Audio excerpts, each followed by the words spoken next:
Excelência não é um rumo, é uma decisão diária. Eu sou a Poliana Amaro e esse é o podcast para quem decidiu crescer. Seja bem-vindo ao Além do Glamour.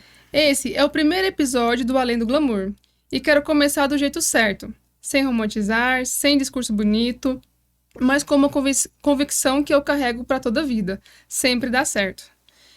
Não como uma esperança passiva, mas como uma decisão. Porque quando a gente decide, sustenta e executa, dá certo. O objetivo desse podcast é simples. Aqui as pessoas vão contar o processo que viveram, a visão que tiveram, o momento que perceberam que precisavam mudar algo. O que elas enxergaram, o que precisava ser feito, o que elas fizeram de verdade. E como essas decisões geraram resultado. Resultado na carreira, no negócio, na forma de pensar e no crescimento pessoal e profissional. Porque crescimento não acontece por acaso, ele é construído no dia a dia, nas escolhas, na execução. E é sobre isso que a gente vai falar aqui. Porque crescer é bonito, sim, mas crescer exige e muitas vezes dói. E para começar esse podcast, eu quis trazer uma pessoa que vai contar um pouco da sua história, que é a Roberta. Bem-vinda, Roberta. Obrigada, Poliana. É um prazer imenso ser a sua primeira convidada aqui desse seu projeto. Seja bem-vinda, Roberta, e vamos começar então. Eu quero que você fale um pouco sobre você. Então, a Roberta, ela é minha parceira no laboratório, né? Ela cuida do nosso marketing, então muitas coisas do que as pessoas vejam, né, no nosso Instagram, você tem grande participação. Mas assim, me conta quem que é a Roberta, né? Além do lado profissional. Quem é você, Roberta? Tá. Bom, é difícil falar da gente mesmo, né? Se você me perguntasse coisas profissionais, era mais fácil falar. Mas eu diria que a Roberta é uma pessoa simples. Tem uma vida simples, gosta de viver a simplicidade. Então, os melhores momentos da minha vida, as melhores lembranças que eu tenho são com a minha família, com os meus pais, com meu esposo, com os meus cachorros, tios, primos, amigos.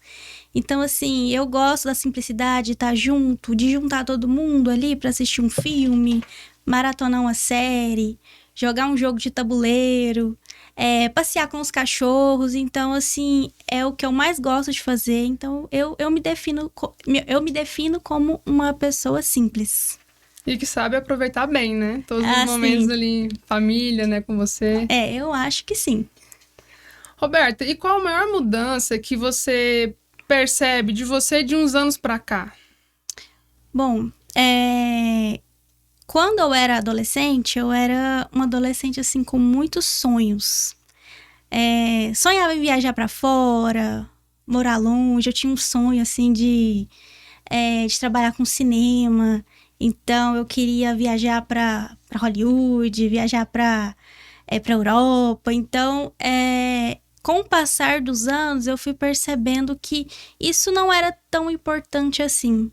Fui percebendo que a família é mais importante, os pais. Comecei a valorizar mais os meus pais. Eu tinha muito esse negócio de morar fora.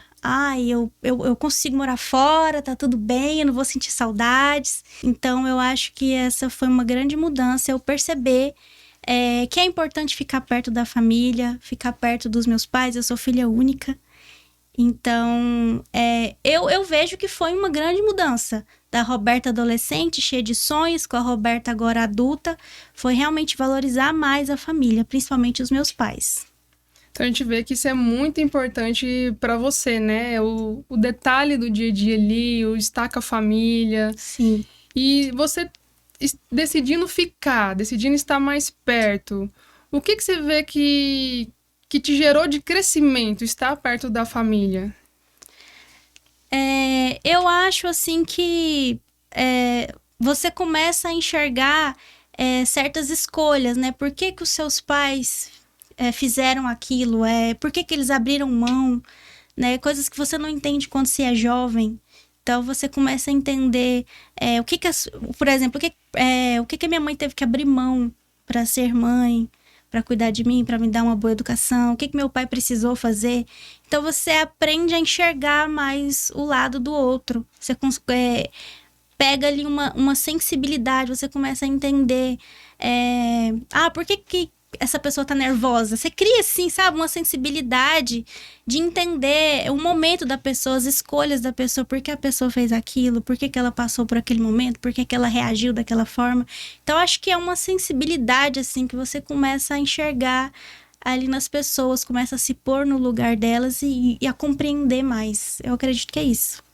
Então você viu que você se tornou mais compreensível, Isso. tanto com sua família, quanto no seu crescimento Isso. mesmo pessoal ali com os demais. Isso, no trabalho, às vezes, sei lá, uma pessoa não fala com você e ao invés de você pensar que é algum problema com você, você pensa, não, a pessoa pode estar vivendo um dia ruim, né? Então não é nada comigo. Então você aprende a olhar diferente ali para as pessoas, a se pôr no lugar delas.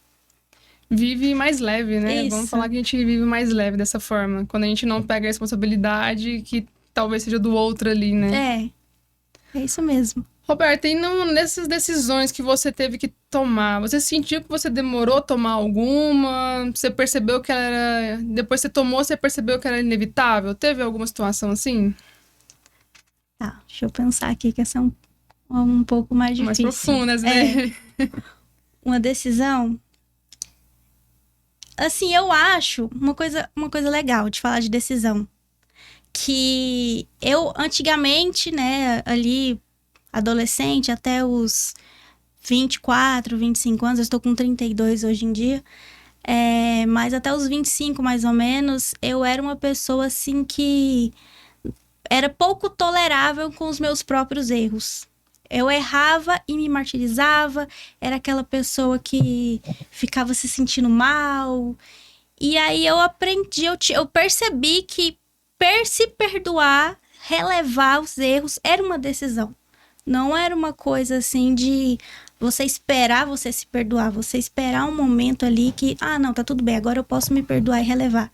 Não, que é uma decisão. É uma decisão você fala, não, eu errei aqui, mas eu preciso me perdoar, eu preciso relevar isso, porque senão eu não vou melhorar, eu não vou conseguir ir adiante.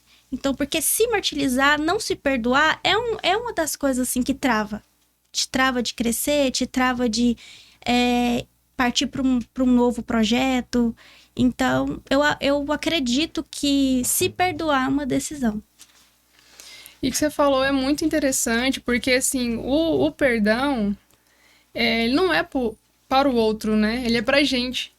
Então, assim, às vezes a pessoa tá ali, fez alguma coisa com você e a pessoa passou. E você tá ali pensando naquilo, carregando, deixando aquilo pesado.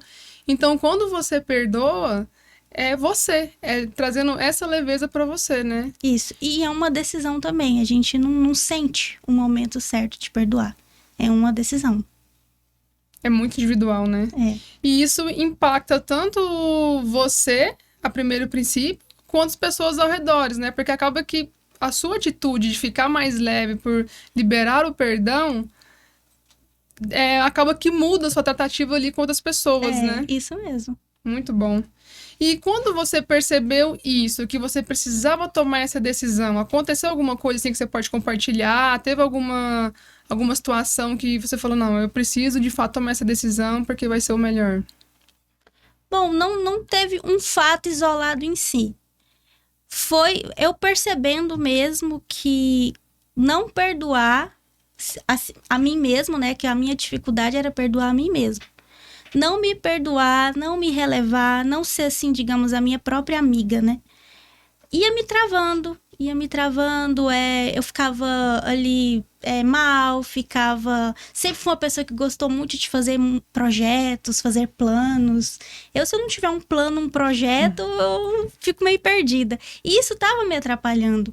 Então, foi uma atividade, assim, de autoconhecimento. Então, eu fui, assim, percebendo. Não foi algo, assim, único. Levou um certo tempo para eu perceber que era falta de me perdoar que estava me travando. Então, foi pensando, analisando, até eu chegar ao ponto de ver, não, eu me martirizo demais, eu me culpo muito. É isso uma das causas que é a maior causa que tá me travando. Então, eu preciso pegar mais leve comigo mesmo. Então, no caso, você mesmo se colocava uma autopressão, né? E nessa autopressão foi onde você parou para refletir, peraí, não, desse jeito não vai dar certo. eu preciso mudar algumas coisas, tomar algumas decisões, e foi onde você chegou nessa decisão. Hoje, assim, como que você lida com a pressão? Porque acaba que no mundo onde muitas coisas acontecem, pessoas diferentes, formas de falar e tudo mais, com essa pressão hoje para você continuar nessa decisão de perdoar, de você ter seu tempo, como você lida isso hoje? Tá. Pressão, sobre pressão.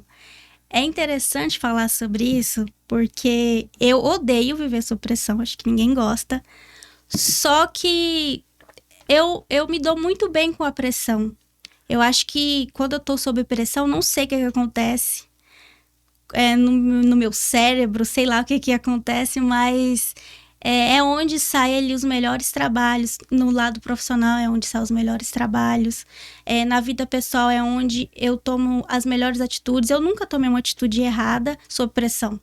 Eu lido muito bem com pressão. E todas as vezes assim que eu tava ali numa situação que tinha que decidir isso ou aquilo, eu sempre fui pro lado positivo, porque eu acredito, eu me coloco nessa situação de uma pessoa que sabe lidar bem com a pressão. Mas é diferente de gostar, eu não gosto, prefiro evitar.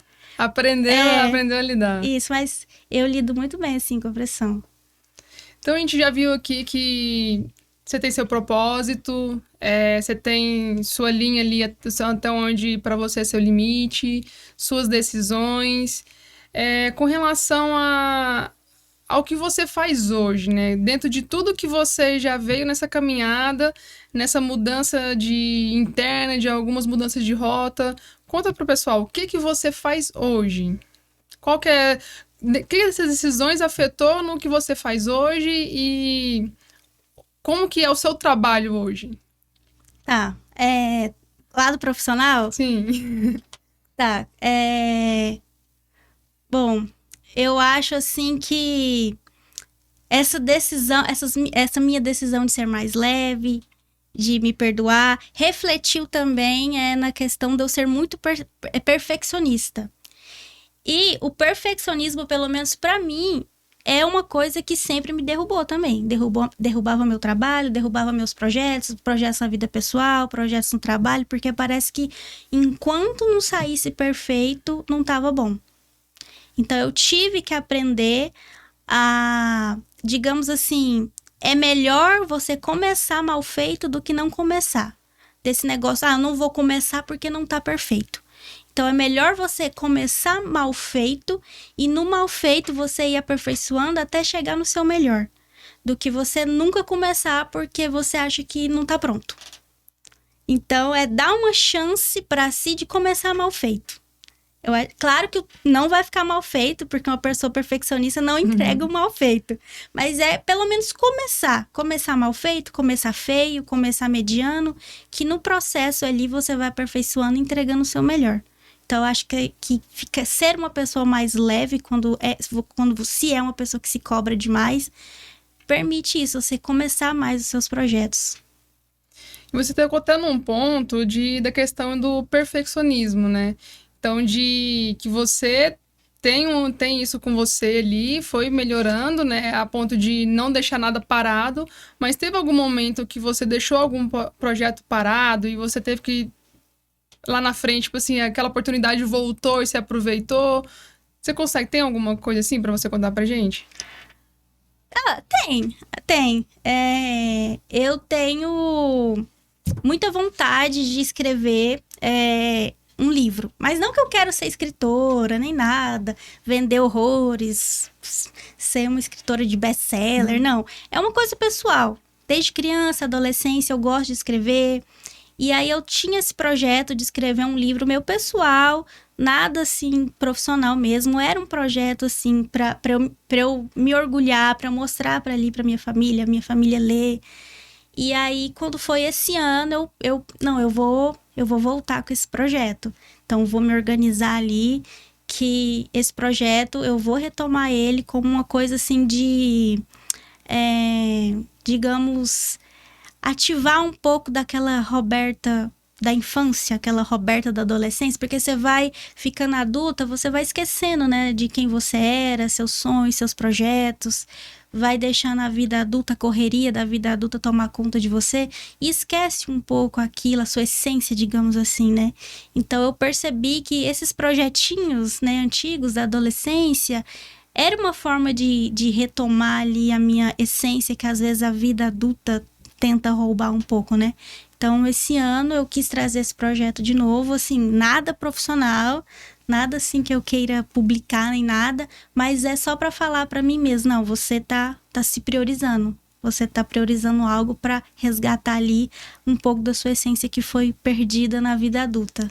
A correria da vida adulta. Sair do zero, né? Sair do zero e dar aquele start naquele projeto. Isso. Roberta, e assim, no que você faz hoje, principalmente ali junto comigo na empresa, né? Essa parte do marketing.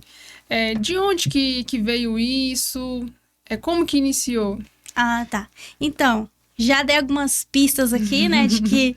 Hollywood! Sim. Tinha aquele sonho de infância de fazer filme, de ser cineasta, escrever filme, escrever roteiro. E aí, eu até fiz a faculdade de cinema e tal. Tentei trabalhar na área, mas, assim, é uma área muito difícil. É uma área, assim, que eu também, quando eu consegui trabalhar, eu não me identifiquei muito. Não sei, alguma coisa falava assim, eu acho que não é isso aqui que era o meu sonho de infância, né?